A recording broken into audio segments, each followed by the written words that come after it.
আসসালামু আলাইকুম ভিউয়ার্স, আমরা চার সংখ্যাকে 11 দিয়ে গুণ করার টেকনিক খুব সহজে শিখবো। কিভাবে করব চলো আমরা দেখি। আমরা প্রথমত এই অঙ্কটার যে 5 আছে, এই আমরা 5 লিখলাম। ওকে, তারপর আমরা 5 আর 2 যোগ করলে 7 হবে, 7। এই 7 আমরা এখানে লিখলাম। 6 আর 2 যোগ করলে কত হবে? 8 হবে। তো আমরা 8 এখানে আমরা লিখলাম। 4 এবং 6 যদি যোগ করি তাহলে 10 হবে। তো এই 10-এর আমরা শূন্য লিখবো, হাতে থাকলো 1, তাহলে এই 4 ফ্রি থাকলো, 4-এর সাথে 1 যোগ করলে 5। এটি আমার অ্যান্সার, অর্থাৎ 5 0 8 7 5। তাহলে চলুন আমরা এই অঙ্কটার অ্যান্সার কত হবে একটু দেখি। তো দেখতে পাচ্ছি প্রথমে আমাদের অঙ্কটাতে 4 আছে, তো আমরা 4 লিখলাম।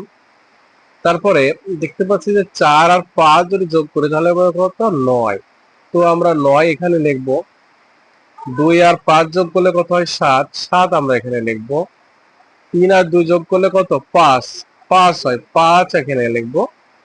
তো 3 শুধু ফ্রি আছে এবং হাতে নেই, শুধু তাহলে 3 আমাদের অ্যান্সার।